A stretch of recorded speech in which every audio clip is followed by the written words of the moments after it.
Transgender act है, एक मजहबी जमात बहुत ज़्यादा एक्टिव है इस वक्त, लेकिन अगर खुदा न खास्ता वो एक्ट कल को होता है या जो भी उसकी रिपरकशंस हैं, ज़रा पहले तो ये पता है वो ट्रांसजेंडर एक्ट पे क्यों मजहबी जमातें खामोश हैं और क्यों वो ट्रांसजेंडर एक्ट भी क्या है, ये भी ज़रा भाई बुनियादी तौर पे जो ट्रांसजेंडर एक्ट है ना, वो तो मैं समझता हूँ कि 75 साल पाकिस्तान की तारीख का सबसे बड़ा खिलवाड़ मजहबी जमातों के साथ और पाकिस्तान की अवाम के साथ हो चुका।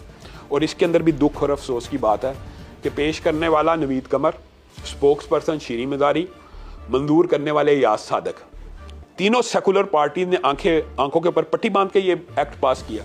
अब वो कहते हैं कि हमारे साथ भी हाथ हो गया। ट्रांसजेंडर जो लफ्ज़ था, लफ्ज़ ट्रांसजेंडर, इसकी अगर ट्रांसलेशन मुखन्नस की जाए, हवाजा सिरा की जाए, जिसको हम कहते हैं खुसरा, तो ये बुनियादी तौर पे एड्रेस इस तरह किया गया, पाकिस्तान को ऐसे समझाया गया कि ये सिर्फ उन 3 किस्मों को डील करेगा, मुखन्नस को, हवाजा सिरा को, या ऐसे लोगों को डील करेगा जो फिजिकली इबनॉर्मल है या फिजिकली वो नॉर्मल नहीं है। मैं समझ गया। लेकिन हकीकत में ट्रांसजेंडर की ट्रांसलेशन ये नहीं थी। ट्रांसजेंडर का मतलब होता है कि जो बंदा चाहे पूरा मर्द हो चाहे पूरी औरत हो, एक मर्द है, मुकम्मल मर्द है, फिजिकली भी मर्द है और वो उसके बच्चे भी हैं, वो नादरा के दफ्तर जाए और जाके कि मैं औरत फील कर रहा हूँ, तो वो अपनी जिन्स बदलवा सकता है। इस एक्ट के अंदर सबसे बड़ी हामी जो धोखा दिया गया वो ये था कि ये एक्ट बन रहा है ख्वाजा सिराओं की विरासत के लिए, मुखन्नसों की विरासत के लिए। आप बात समझिए क्या मतलब कि एक मुखन्नस है, उसको बेटे का हिस्सा मिलना कि बेटी का हिस्सा मिलना, ये कैसे डिसाइड होगा? शो ये किया गया कि जो मर्द की तरफ माइल है उसको मर्द लिख दिया जाए तो उसको विरासत में मर्द का हिस्सा मिल जाएगा। जो औरत की तरफ जिस्मानी उसकी सारी साख्त वगैरह उसको औरत लिख दिया जाए तो उसको औरत का हिस्सा मिल जाएगा। कहानी ये बनाएगी।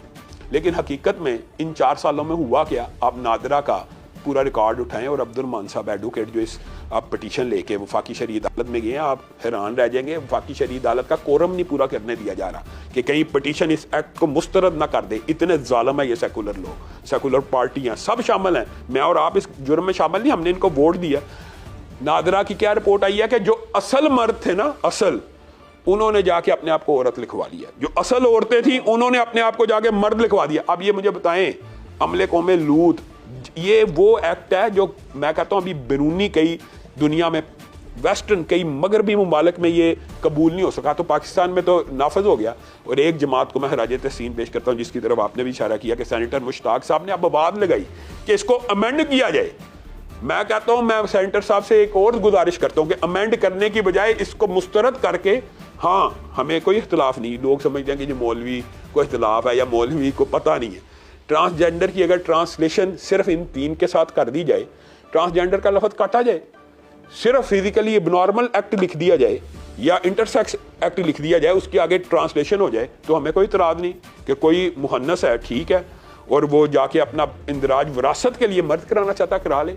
और अगर और दूसरी इसके अंदर बड़ी अहम बात है वो ये है कि इसके अंदर तशखीस जाती है, यानी मेडिकल बोर्ड भी नहीं है। एक्ट के अंदर ये लिखा है कि कोई बंदा, असल में ये एनी और ओनली का फर्क है। एनी पर्सन, जब आप एक्ट में ये लिखते हैं ना एनी पर्सन, कोई भी, तो उसके अंदर ये नहीं हो सकता कि आम मर्द नहीं है तो आम औरत नहीं है। इन्होंने जानबूझ के ये किया। एनी पर्सन से मुराद कोई भी मर्द, कोई भी औरत जाए नादरा को कि मैं आज से औरत फील कर रहा हूं, तो उसका मेडिकल बोर्ड भी नहीं बैठेगा और वो औरत लिख के आ जाएगा। अब मुझे बताएं, एक औरत लिखी गई है, वो किसी मर्द से शादी कर सकती है कि नहीं? पाकिस्तान के लॉ में कर सकती है ना। यानी हकीकत में 2 मर्द आपस में शादी कर सकते हैं, हकीकत में 2 औरतें आपस में शादी कर सकती हैं। ये अमले कौमे लूत ऐसा अमला कि अल्लाह ताला ने पूरी बस्ती उल्टा दी थी, पूरी की पूरी बस्ती को उल्टा दिया। और हज़रत अबू बकर ने हज़रत खालिद बिन वलीद को हुक्म दिया था, खलीफा राशिद है, जब हज़रत खालिद बिन वलीद ने कहा मैं एक ऐसी कौम पे पहुंचा हूँ जो ऐसी बुराई करती है, आपस में हम जिन्स परस्त हैं, तो हज़रत अबू बकर ने लेटर लिखा था कि उस बस्ती को उन बंदों समेत आग लगा दो। और सहाबा का आपस में आग के अज़ाब के बारे में इख्तलाफ था कि आग का अज़ाब मखलूक को नहीं देना चाहिए, अल्लाह की शान है। लेकिन इस अमल के ऊपर हज़रत अली ने कहा मैं हज़रत अबू बकर की सुन्नत को जिंदा करता हूँ, हम जिन्स परस्त को आग लगा दी जाए। तो हमारे मुआशरे के अंदर आप ये बात बताएं, मैं तो ये कहता हूँ, मैं पहले कहता हूँ, मस्जिद का कोई मौलवी हो इस अमल में मुलव्वस हो, या डिफेंस का कोई अंकल या आंटी इस अमल में मुलव्वस हो, उसकी शरई सज़ा है मीनार पाकिस्तान में सूली पे लटका दिया जाए। आप इस मुल्क के अंदर ये एक्ट पास करना चाहते हैं, आपने जो इब्तिदा की है कि ये पाकिस्तान इस्लाम के नाम पे बना, जब हम इस तरह के एक्ट इस्लामी हमने ये रियासत क्यों हासिल किया? आपने कहा नमाज़ें हम वहाँ पे भी पढ़ते थे, ज़कात हम वहाँ पे भी देते थे, उम्र हज तो करते थे, अलग रियासत ली क्यों? फ़ायदा क्या हुआ? ताकि इस्लामी कवानीन के तहत हम जिंदगी गुजार सकें। तो ये कवानीन के तहत हमने जिंदगी गुजारनी थी, तो उनसे अलहदा होने की जरूरत ही नहीं थी। सर, ये आप लोगों पे तनकीद की जाती है कि इस वक्त जो हमारे उलमा है वो सूद के खिलाफ तो बात करते हैं, कैपिटलिज्म सिस्टम के खिलाफ बात करते हैं, सोशलिस्ट के खिलाफ रहे, कैपिटल कम्युनिज्म के खिलाफ रहे, यानी आप मुख्तलिफ जो लेकिन मुतबादल नहीं देते। इसका मुतबादल क्या? सूद का मुतबादल इसका मुतबादल ये है कि हमारे साथ बैठे तो हम मुतबादल देना, कोई एक्चुअली बंदा ऐसा आए जो मुतबादल चाहता है उसी को दिया जाएगा। सूद का मुतबादल है? मैं कहता हूं कि सूद की इस्लामी मईशत में गुंजाइश ही नहीं है। जिस मईशत में अब मैं ये जो बात कर रहा हूं ये बड़ी अहम है, जो हो सकता है कई लोगों को चुभ जाए। जिस मईशत में टैक्स की इजाजत ना हो उसमें सूद की हो सकती है? इस्लामी मईशत में टैक्स की इजाजत नहीं। रसूलुल्लाह सल्लल्लाहु अलैहि वसल्लम ने कहा जो साहिब मक्स आदमी या सही हदीस है उसको कल क़यामत के दिन अल्लाह माफ़ नहीं करेगा। इसका मतलब है इस्लामी मईशत कुछ और बुनियादों के ऊपर खड़ी होती है। अब वो भी सुन लें, एक इब्तदाई खदोहाल, इस्लामी मईशत बुनियादी तौर पे सब्सिडाइज नहीं होती। लोग ये समझते हैं जी इस्लामी मईशत का बुनियादी निज़ाम है सब्सिडी कर दो, ज़कात सिस्टम है। सब्सिडी और ज़कात सिस्टम सिर्फ मुस्तहिक अफराद के लिए है, आपके और मेरे लिए सब्सिडाइज सिस्टम नहीं है। वो क्या है? हमें हुकूमत कास्ट टू कास्ट पानी दे, हमें हुकूमत कास्ट टू कास्ट बिजली दे, हमें हुकूमत कास्ट टू कास्ट सुई गैस दे। फिर इस्लामी रियासत का एक फ़लसफ़ा ये है, ये समझ लें कि जब आप अपने अवाम से पैसा नहीं ना कमाते, इस्लामी रियासत अवाम से पैसा नहीं कमाती, अवाम जो पैदावार करती है उससे पैसा कमाती है। ज़कात उशर नहीं उस हाँ ज़कात उशर एक पैदावार है, लेकिन अवाम, मिसाल दे रहा हूँ सनती तौर के ऊपर, मैं आपको कोई मिसाल देता हूँ। अगर पाकिस्तान में जितने की बिजली कॉस्ट करती है हमें मिल जाए, पेट्रोल कॉस्ट करता मिल जाए, गैस कॉस्ट करती है मिल जाए, पानी, तो क्या पाकिस्तान की प्रोडक्शन नहीं बढ़ेगी? पाकिस्तानी क्या चीज़ें पैदा नहीं कर सकते? कोई चाइना कोई आसमान से उतरा हुआ है? चाइना ने ये मॉडल इस्लामी मईशत का सिर्फ एक मॉडल चुना है कि अवाम से कमाना नहीं, तो अवाम ने कमा के दे दिया। एट लास्ट वो जो जितना उनका माल बाहर जा रहा है वो हुकूमत ही के खाते में फंड्स के जरिए वापस आता है। तो ये सब्सिडाइज दूर है, ये अवाम को पड़ते के ऊपर, इसको कहते हैं पड़ते के ऊपर देना। अगर इस्लामी मईशत में कमाई अवाम से नहीं है, मैं आपको ये फैक्ट बता रहा हूँ, और ना अवाम से, अवाम की प्रोडक्शन से है, अवाम की प्रोडक्शन से, अवाम की प्रोडक्शन है। अवाम, हर बंदा रियासत का कारकुन होता है। इस्लामी मईशत में इश्तराकियत की थोड़ी ही बातें इससे मैच करती थी, तो इसी वजह से उलमा आपको पता है इश्तराकियत की तरफ माइल हुए। इस्लाम में हर रियासत का फर्द बुनियादी तौर पर रियासत का कारकुन होता है, मुआशी तौर पर भी। उसने जो पैदा करना है रियासत ने उसको फैसिलिटी दी है, समझ आ गया। तो वो पैदावार किसने बेचनी है? बिलाहर और रियासत के हाथ से ही बिकनी है। ठीक है। अच्छा सर, इस वक्त जो हालात है महंगाई के, पॉलिटिकल पोलराइजेशन बहुत है, कोई किसी को गद्दार कह रहा है, कोई किसी को चोर कह रहा है, हम इसकी फेवर में नहीं है। ठीक है, समाजी तौर पे हम टिकटॉकर बन गए हैं, बिल्कुल दुरुस्त। ठीक है, हमारी जो अखलाकियत है उसका भी जनाजा निकल चुका हुआ है। अब वो ख़ानदान जिनकी आज भी अपनी जड़ें इस्लाम से जुड़ी हैं, मैं उनके मतलब एक फतवा लेना चाह रहा हूँ। वो इस वक्त इस हद तक बेबस हो चुके हैं कि वो अपनी बेसिक नीड्स पूरी नहीं कर पाते।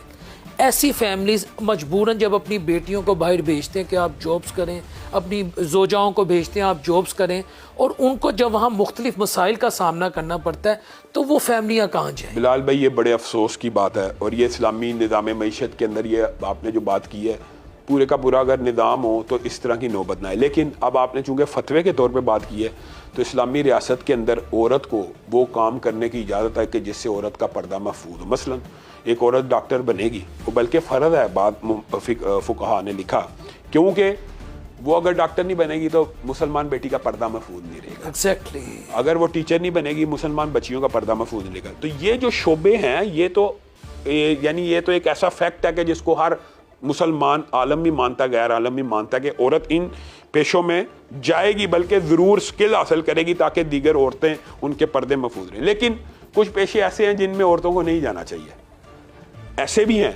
लेकिन हम अगर ये समझें कि वो मजबूरी के तहत या बेरोज़गारी के तहत वो इन पेशों में चले जाते हैं, तो हम ये समझते हैं कि अल्लाह ताला की खौफ से अगर वो ये पेशे छोड़ेंगे, अल्लाह ताला उनको बेहतर सब्स्टिट्यूट ज़रूर देगा। और लास्ट क्वेश्चन, इस वक्त आप आलम दीन हैं, आप हर रंग के बंदे से मिलते हैं, डिफरेंट क्लासेस ऑफ सोसाइटी आपके पास आती हैं, 50,000, 60,000, 70,000, मैं इवन के कहता हूँ 1 लाख में क्या एक रिस्पेक्टेबल, लफ्ज़ है रिस्पेक्टेबल लिविंग स्टैंडर्ड, एक middle class, upper middle class, इस तरह के जो सफ़ेद पोश लोग हैं जिन्होंने बच्चे भी पढ़ाने हैं, इलाज भी करवाना है, जिनके ज़िंदगी के बहुत सारे मामला हैं, पेट्रोल भी डलवाना है, बिजली के बिल भी देने हैं, क्या 1 लाख में गुजारा हो? बिल्कुल नहीं हो सकता। एक इज्जत और एहतराम के साथ 1 लाख रुपए में जो भी बंदा आज गुजारा करेगा, महंगाई की जो शरह, मैं तो ये कहता हूँ, आपने तो 1 लाख बात की है, बेचारे 25-25, 30-30 हज़ार वाले तो रो रहे हैं, तो 1 लाख वालों का भी यही हाल। और अगर वो मजबूरी में कोई नाजायज़ काम करे, इसका जिम्मेदार हुक्मरान होंगे? जाहिर है वो तो रियासत जिम्मेदार होती है, फैसिलिटेट और अकोमोडेट रियासत नहीं अवाम को करना होता है।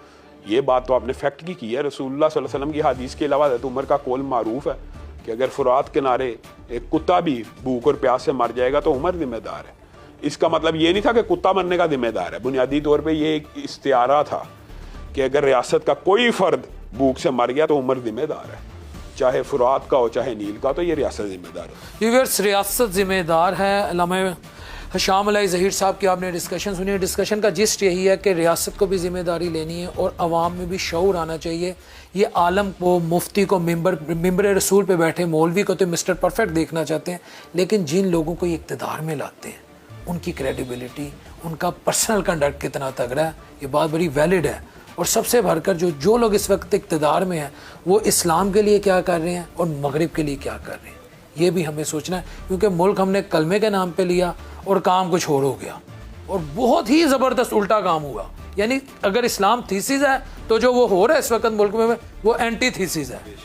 ये इतना दोनों फ़र्क है, यानी उसकी मुखालफत में काम कर रहे हैं। ये भी नहीं कि कोई थोड़ी बहुत 19-20 का फ़र्क है, ऐसा भी नहीं है। Thank you so much sir for your time. अब हम मज़ीद आगे जाएंगे, एक्सपर्ट्स की ओपिनियन लेंगे कि इस वक्त हमारे माशी, सियासी, अखलाकी और समाजी ज़वाल का कौन जिम्मेदार है, हम खुद या हमारे हुक्मरान।